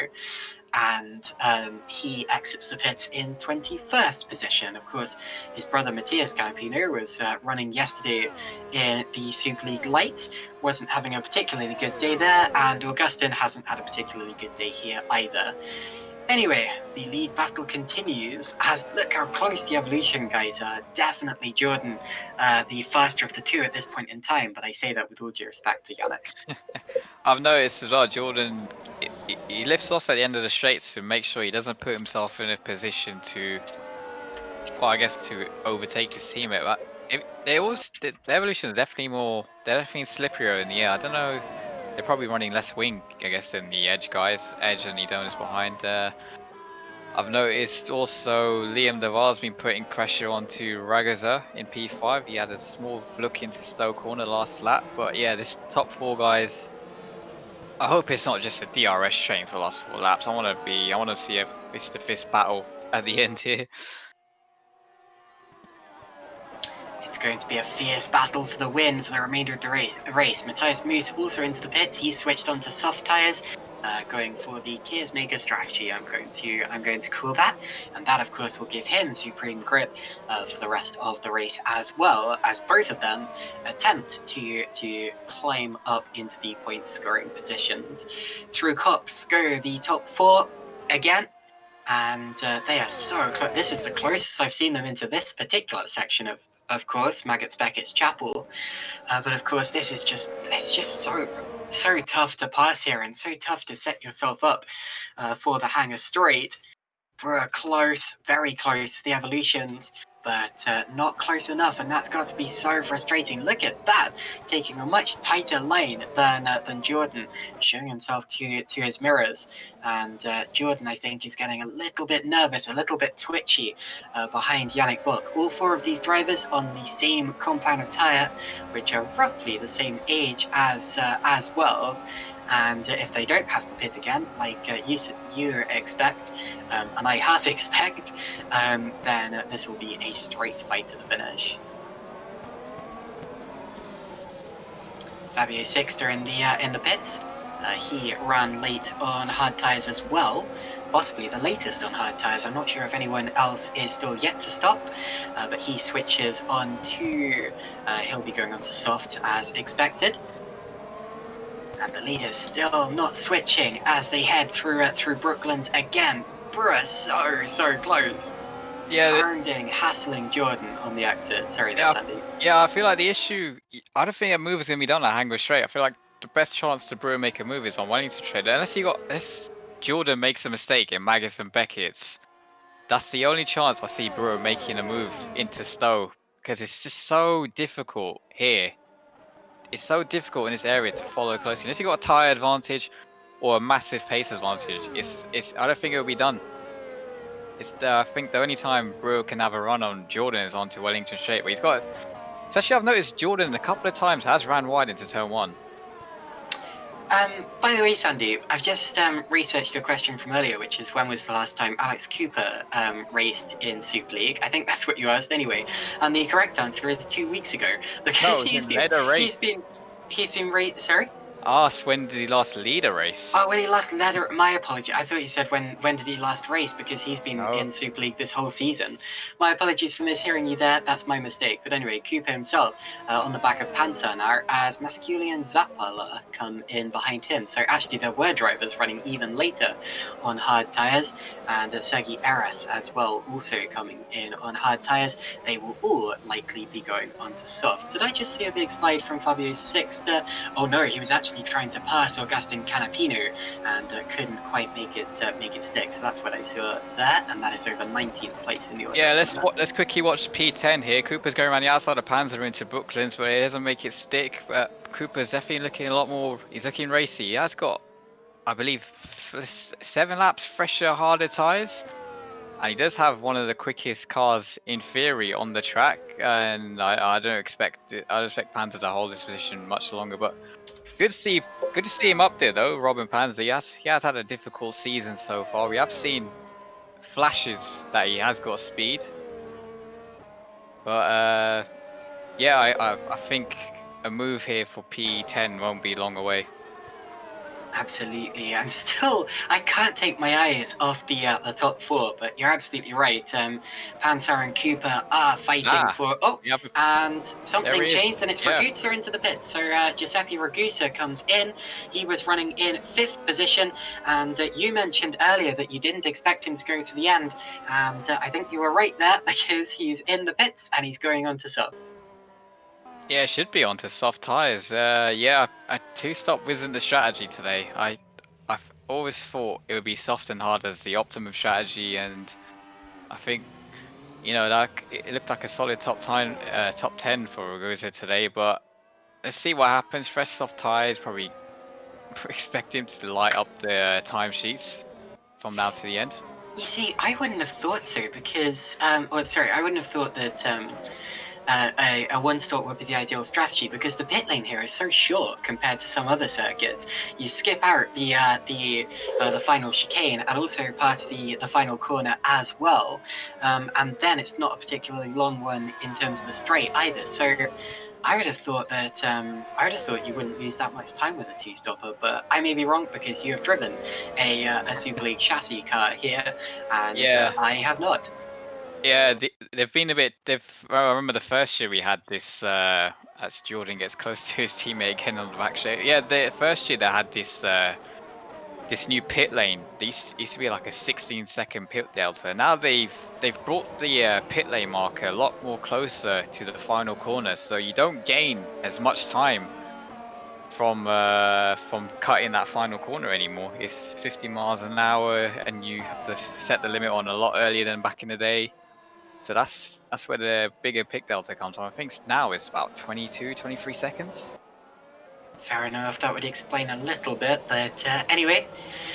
So, onto the straight again. Dan Brewer still not quite getting the run on Dennis Jordan. I thought he might get it that time around, because he was so fast into that sector, but he's still not quite there, is he? And Maguire not quite there either, and they're actually being caught a little bit by Jenny Simonchurch, of course, on those much fresher, harder tyres. So anyway, we just had another DNF, and Stefan Ruold, he's comes our second retirement of the race. I'm not sure what happened to him, if it's a disconnect or not. Looks to me as if he's pulled off to the side of the road. Let me just double... Yeah, he's pulled off into the old pit lane, and that looks like a plain old I give up, save the engine kind of retirement. But anyway, in came Stefan Rott, and and something just happened on track. That was Lucchini passing, or almost being passed by Sexter, my apologies. But anyway... Yeah, and back to P9 Cooper. He's got a good run on Panzer around the outside. Panzer's got the inside line for Stowe, but it's more bumpy there, so you can't brake as late as demonstrated there. Cooper is around the outside, and that's P9. There we go. Good move from Alex Cooper. His last top 10 finish was at Azerbaijan this year, although his last single-digit finish was actually at Azerbaijan last year, which is quite a while ago now. His last victory, of course, and his last podium was Russia 2017, which is a race that I remember well, actually. I remember watching that. we've missed it actually. I think it might be a Oh, big and move. Lucchini's going for a spin. My apologies. Lucchini made contact with Sixter. They were fighting for all of the lap, and Lucchini has dropped down to 21st position in that. Sixter appears to have got away with it well. My apologies. I was gonna say we've missed a potential game-changing move here. Simic has broken. Well, sorry, not broken. He's gotten past De Waal. You're He's up right. into Yeah. P5, yeah, and we've seen what Simracing can do at the end of the stints on these tires, so it's gonna be 5-car train, isn't it, for P1? Now, Simic pitted on lap 23. Remember, he ran much later on those soft tyres than a lot of other drivers did, and as a result, he put on fresher, hard tyres. Well, they were all the same freshness then, but they're fresher now. And Yanni Simic has been reeling in the leaders. I mentioned it briefly, although, yeah, you're right. I hadn't seen that he got past Liam Duval. And Simic could make this a 5-car scrap for the lead if they're not careful, because Buck, Jordan, Brewer, and Maguire, they're still all in a line, still all have DRS. And as you say, Yeah. Simic is gaining. Brewer's got to try something different. I mean, it's. I think the move's not gonna be a Wellington straight. He's got to try something out of the box. Maybe if he stays close into turn 1, he can send it into turn 3, or throw a little cheeky dive bomb to put Jordan off into turn 4. That's the only thing I can think of. I notice he gets very close into Luffield all the time. Thing is, you can't get desperate, because when you start to think, oh, I've got to do something different, sometimes you get a bit desperate, thinking, what can I do? Can I startle them there? Can I make a cheeky dive bomb there or something? And then you end up doing something really, really silly and losing third place. And of course, third place is much better than coming away with a DNF or spinning Darren out of the points. So for Brewer, right now, the Evolution guys, they're comfortable right now. That's they're very true. comfortable. But you need to make sure that you don't do anything silly and you don't get desperate. There's a difference between doing something different and doing something stupid. I'm not, of course, saying that Brewer would do something stupid. I haven't seen him make many silly mistakes in the past. I think he caused quite a silly accident at Barcelona one year in Super Cup, but that's pretty much the only situation I can think of. Normally, he's one of the most consistent and fast drivers on the grid. And we're seeing that again today as he's in podium position. But if he is to win this race, you're right, he's going to need to do something different. Yeah, 13 laps to go. Race gone by quick, hasn't it? 75% done. Then it's going to be a last 10 laps as Jordan goes a little bit wide on entry into turn 3, but he recovers it well into turn 4. But again, yeah, it's going to be another lap following this DRS train. I know Maguire's now dropped out. I know he's still in DRS, sorry. I'll just ignore that. He's Simracing is closing on these guys. Yeah, Saracino makes his second pit stop, goes onto the softs, and I think he might actually stay in the points. No, not quite, but Saracino still well and truly in with a chance of points. But yeah, still fights going on near the front. Simic is now within DRS. He is now within DRS of Adam Maguire, and look, and he's brought Duval with him. Sorry, the Cosmo boy is getting fisty together there into turn 3. Addington must be covering his eyes when he saw that move. Yeah, Sapala sending a late move into the inside of Sven, and they made contact on the exit. And yeah, rule number 1, don't touch. Yeah, 18. Sorry, rule number 1. Sorry. Yeah, rule number 1, don't crash with your teammate. It's the cardinal sin of motorsport, but yeah, sorry for interrupting you there. They're currently running in 18th and 19th outside of the points. Maguire ran very wide there. You can tell that he knows that he's going to have to try something different as well. I wonder whether he's hoping that Brewer will go for something and just waiting to be able to pounce and follow them through. That way, he doesn't have to take too many risks himself. He can rely on other people taking risks. It sometimes works, but of course the disadvantage with that is if your opponent can't do anything, then they won't do anything. And what happens to you then? But anyway, Maguire's still sitting in 4th place, which is it's a good position for him to be sitting in. And remember, Maguire is the championship leader, so he knows he can't risk anything silly.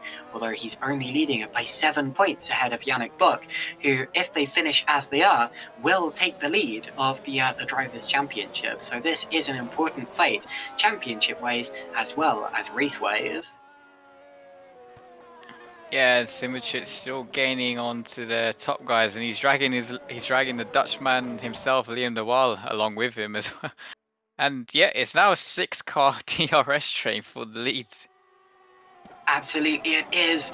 As I said, Simracing has caught up and he's brought de Waal with him. So, as we're now over 3/4 of the way into the race, the climactic ending is charging up. And we have 6 for the lead. Any of these 6 drivers could win the race. Interestingly, I think probably the least likely to win it is Dennis Jordan in 2nd place, as he's here to act as a rear gunner for Yannick Buck. And of course, I mean that with all due respect to Dennis Jordan, he is a lot faster than me. In fact, we saw at the young drivers test 2 years ago, he is exactly 7.5 seconds faster than me.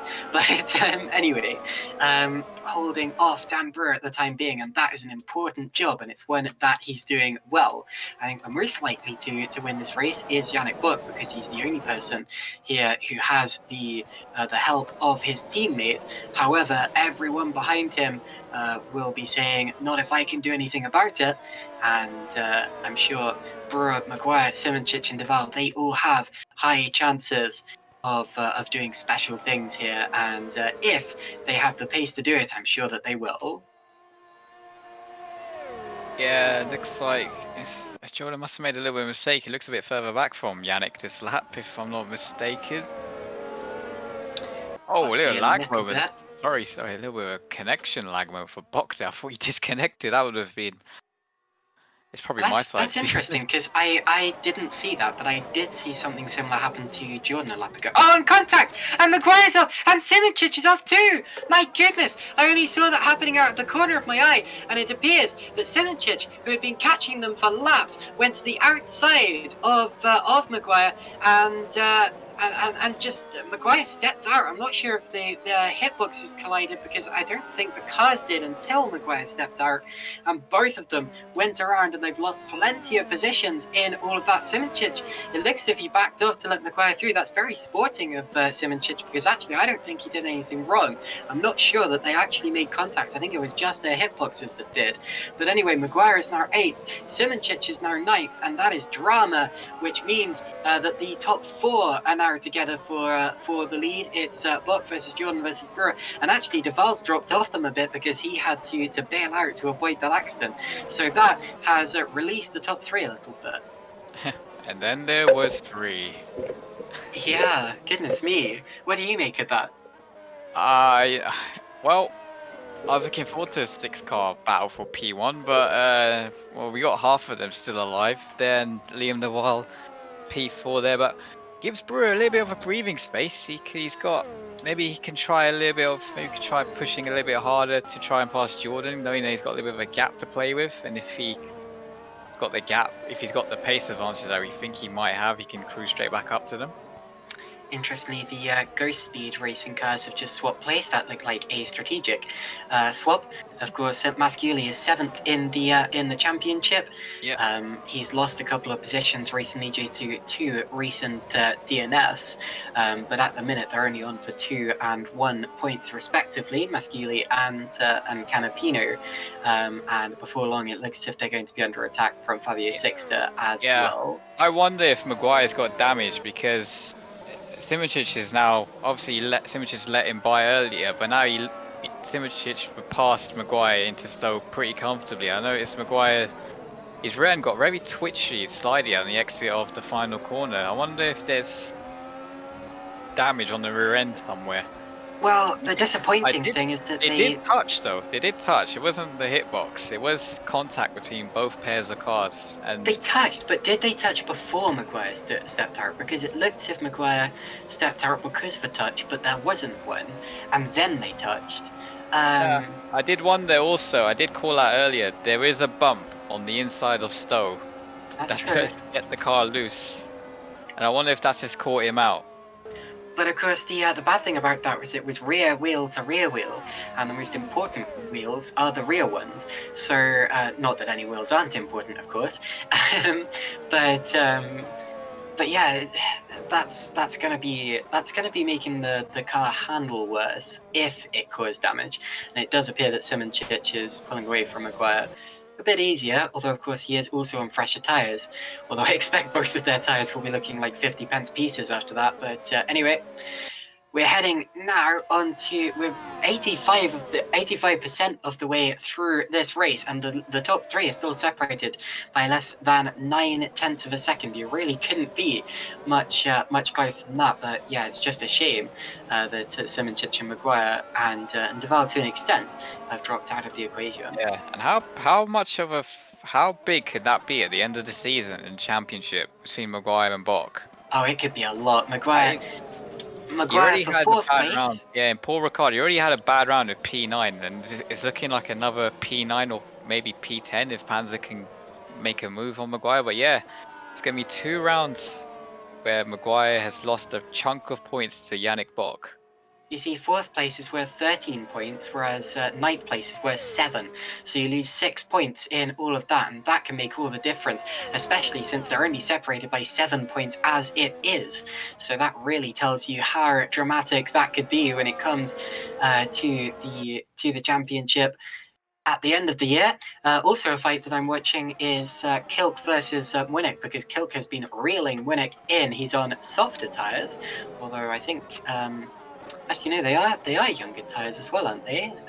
No, I'm wrong about that. Great Kilk did pit on, I think, lap 20. 21. Yeah, 21.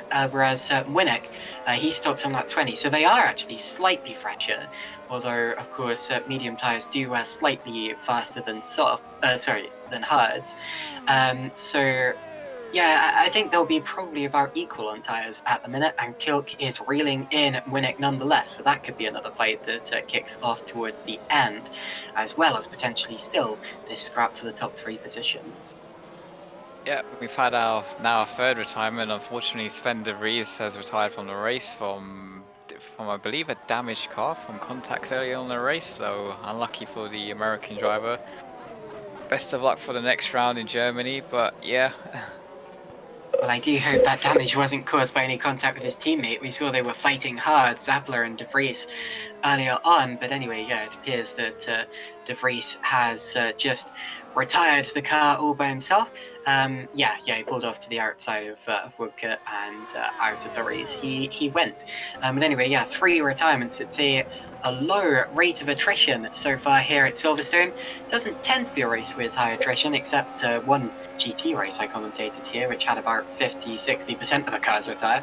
But anyway, out towards Stowe again head the leaders. Dennis Jordan could definitely launch an attack on his teammate if he wanted to, but he knows the bigger picture here is that his teammate is fighting for a championship, and Dennis Jordan, not this year, Jordan 13th in the championship, still yet to finish in the top 5 this series, whereas Bok, of course, has 2 wins to his name. So anyway, Bok going for his 3rd win of the series, which would put him equal on victories to Adam Maguire. Yeah, and it will crucially give him the championship lead heading to Germany in his home round, actually, yeah, his home race. Actually, the team's home race, yeah. Don't forget, of course, that the Evolution drivers were fighting it out for the championship last year, and Yannick Bok won that, which is why does he have the number 1? No, he has the number 15 on his car, so he didn't elect to run the number 1. But anyway, he is the reigning champion, and he actually had 3 victories last season as well. So if he wins this race, he'd have scored as many victories in half a season as he did last year in 1, showing just how quick Yannick Bok has been in recent history. He only won 2 races?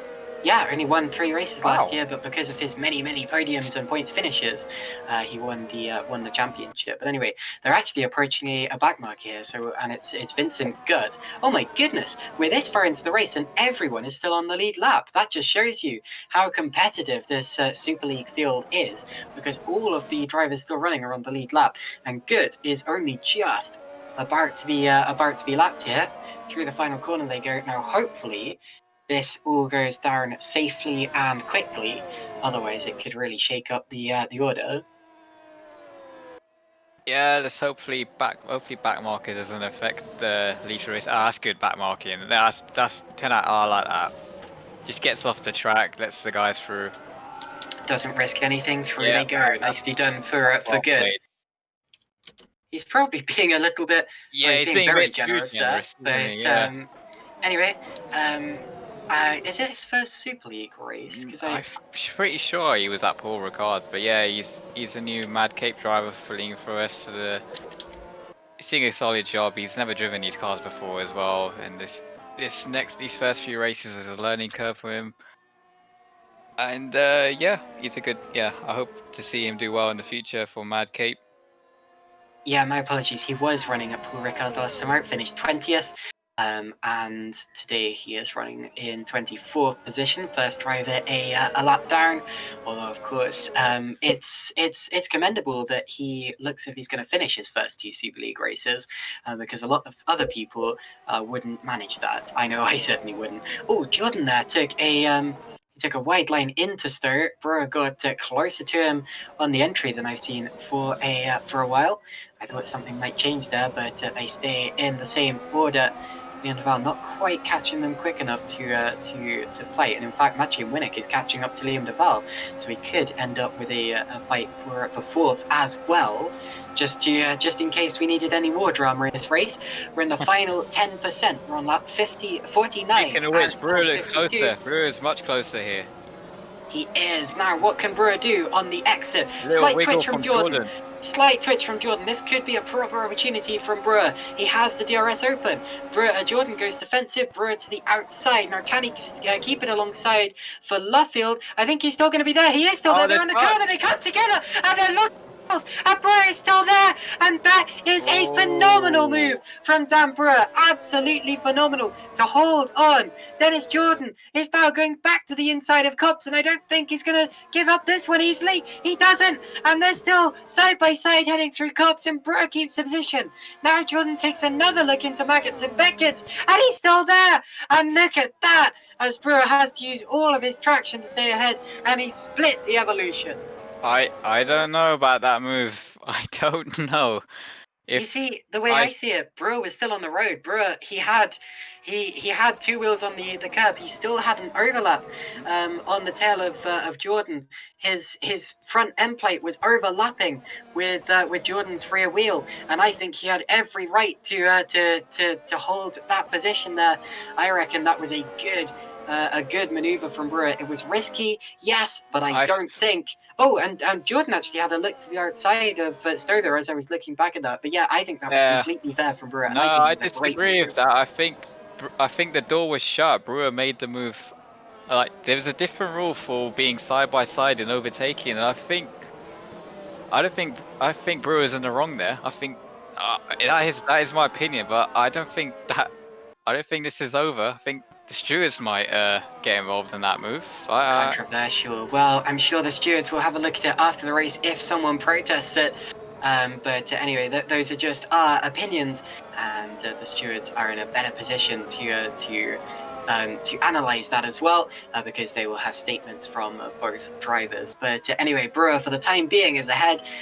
Jordan! Oh, my apologies. That was a lag spike there, which made it look as if Jordan was going flying straight on at Cop's corner. But luckily, he is still on the road. I take it you saw the same thing. Thank God you didn't disconnect. Oh, I would have. That would have been a shame if he disconnected. Ooh. But have you noticed Bok has just spurted away right now? I have noticed that Simoncic has passed Cooper, but yeah, I'm not surprised that Bok's put the hammer down, because he's under more pressure now, or in more danger now than he has been for all of the rest of the race, because Brewer is unleashed. He's passed Jordan, and he's going to start reeling in Yannick Buck for the lead of the race. 1.1 seconds is the gap, and we're on the penultimate lap of the race. This isn't over yet, but Brewer, he's gonna have to catch and pass in record time here if he's going to win this race. Let's go back to P6 as Rate was the only guy that's trying this strategy, soft mediums, and I wonder if it's just hit the limit on the front left for Rate. He's under pressure now from Simracing. Simracing goes on the outside, Rate covers the inside well. Don't touch, boys. Ah, that's clean move. That's clean move. A good move by Simracing, and he's back up into P6. But yeah, I think Rate might lose another position here to Alex. Yeah, Cooper's right in the telephone. Cooper, of course, only just got passed by Simracing, so Simracing made up 2 positions in less than a lap there. That was great driving from Simracing, and I think Kilk's tyres have really started to go now, and look at that, he runs wide and off the road to turn 1, and Cooper is going to be catching through these sweepers. He's got more traction, more grip, and on the exit, I reckon Cooper is going to get through with the DRS, but we'll see. Not a great exit for Cooper. Here we go, DRS open. And Stowe is a difficult place to pass. It's definitely an overtaking opportunity. Up ahead of them as well. De Waal and Winnick were so close there, and it looks as if Winnick might take a look at Jordan still there with Brewer as well as we're heading on to the final lap of the race. So this, it's really not over. We've got 1 lap to go. We've got to fight for 2nd place and for 4th place. I think Bok is just about safe so long as he drives this lap cleanly. And Kilk really isn't safe as he's got Cooper all over the telephone. Yeah, I think Rate's going to lose another position here. But yeah, where do you look? Millenek's going to have a run here as well.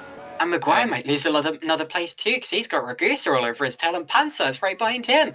Yeah. So still, we've got battles and action on this final lap of the race. Brewer, I think he's got to start defending now from Jordan, because Jordan will be wanting to get back through, and I think Buck is too far ahead, so I expect Brewer might go defensive into Stowe this time around. De Waal is going to have to do the same thing, because now Simracing has caught Winnick as well, and if De Waal's not careful, they're both going to stream by him.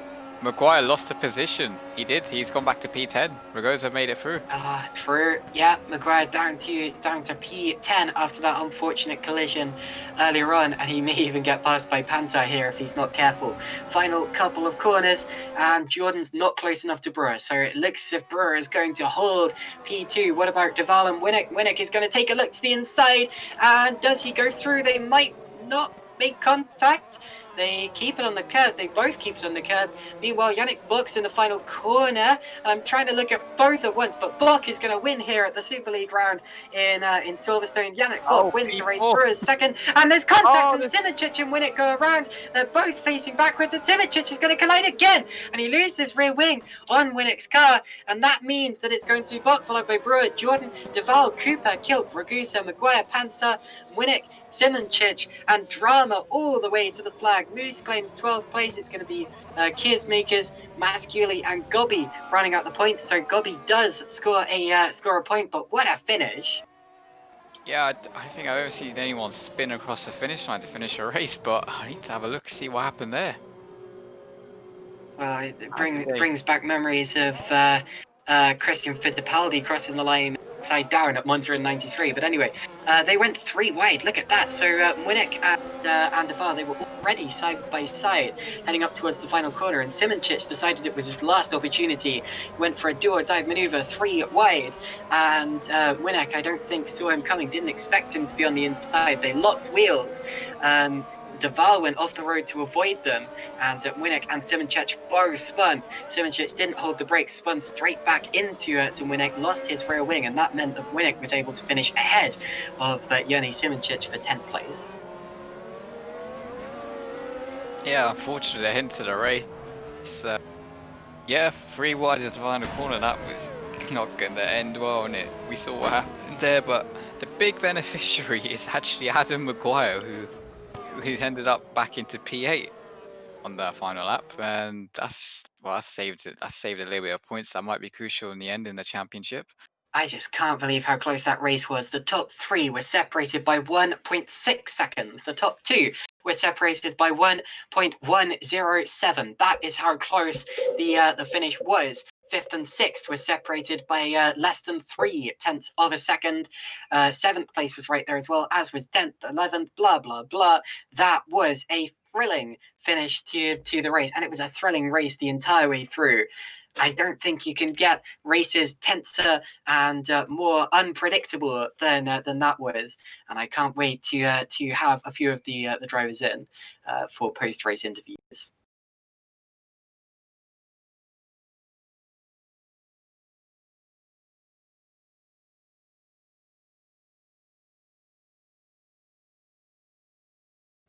So, Sandeep, what do you make of that race? What was your? Can you possibly pick a highlight? It was probably the battle for, well, I guess P2 in the end. Brewer, I still don't think that was a legal move, but I'll let them two decide about it. Maybe they might just shake hands and just accept it. But Maybe. I You see, don't I'm think feeling so. controversial, so I'm going to say that's my move of the race. Sorry, Sandeep.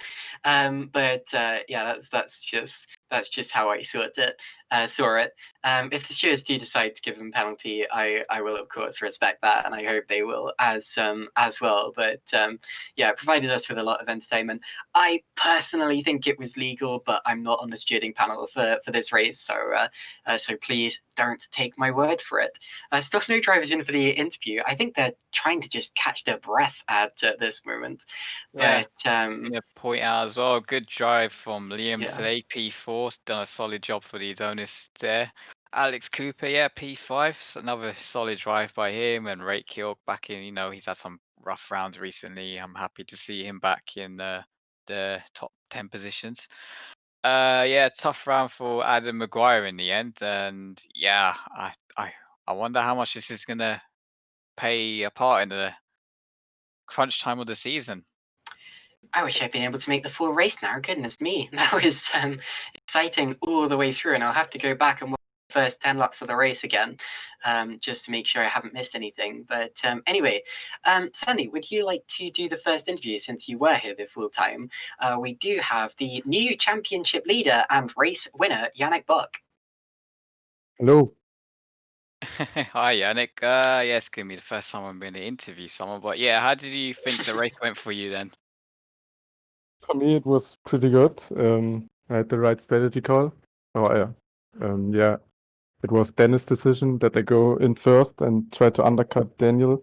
And yeah, it worked in the end. And yeah, they had slight contact. Firstly, we wanted to swap the places again, but yeah, they had the contact and yeah. Was it a tactic maybe you and Jordan decided that you would give him DRS to help him defending against Brewer, or were you two just holding pace? Yeah, for sure. We tried to be at the front and give each other DRS, and because overtaking otherwise is nearly impossible on this track on same tires. And yeah, it worked quite well until the end. And then how are you feeling now heading into your home race? You've just had back-to-back wins, are you going to look to make it a hat trick? Are you going to try get maybe a Evolution 1-2, or how are you feeling? Yeah, of course, we try to win every race. And yeah, it would be nice if we got 1-2 today, but yeah, I don't know, they made slightly contact. Yeah, we have to see what happens after the race.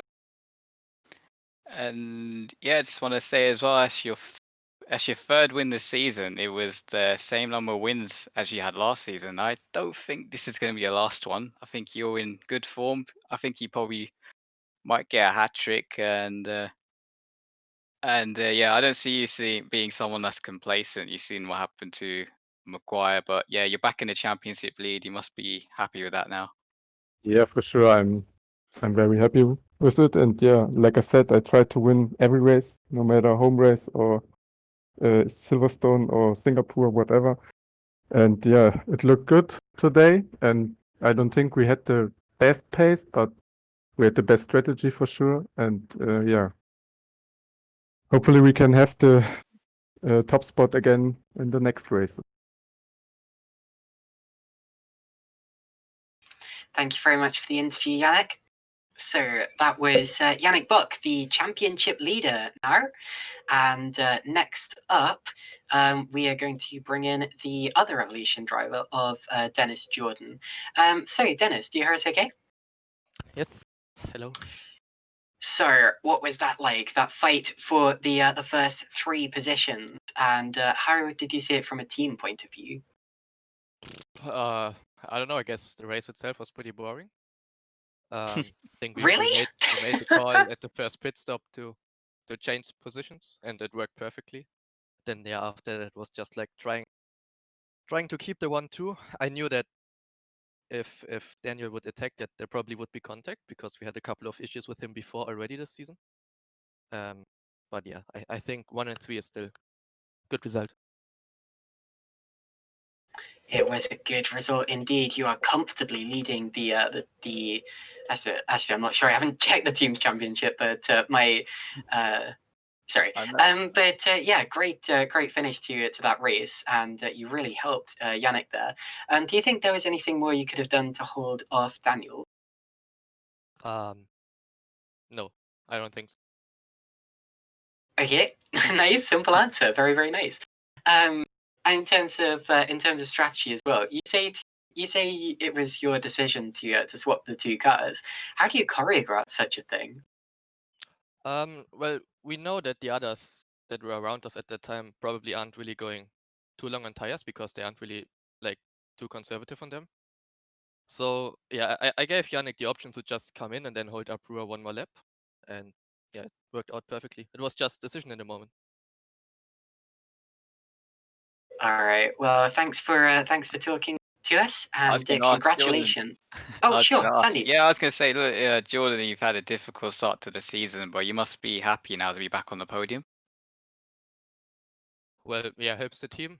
Doesn't really change much for me, I guess, but yeah, it's the races are still always fun. So yeah, nice to take it. All right. Thank you, Dennis, and congrats on your 1-3 as a team. Congrats Thank on you. your podium, and good luck in your future races. Thank you. Same goes, of course, to Yannick Buck, the race winner. But anyway, I believe that is the end of the broadcast. So just so I don't join in the broadcast late and start stealing everything, I'm going to hand it over to Sandeep Singh to round off the broadcast. Yeah, well, thanks for joining in the last minute. Yeah, I think obviously it was a great race. Solid. Shame there was race-ending moves in the end, but we got a nice race. Congrats to Yannick Bock for winning, and then Brewer for getting P2 and Jordan for P3.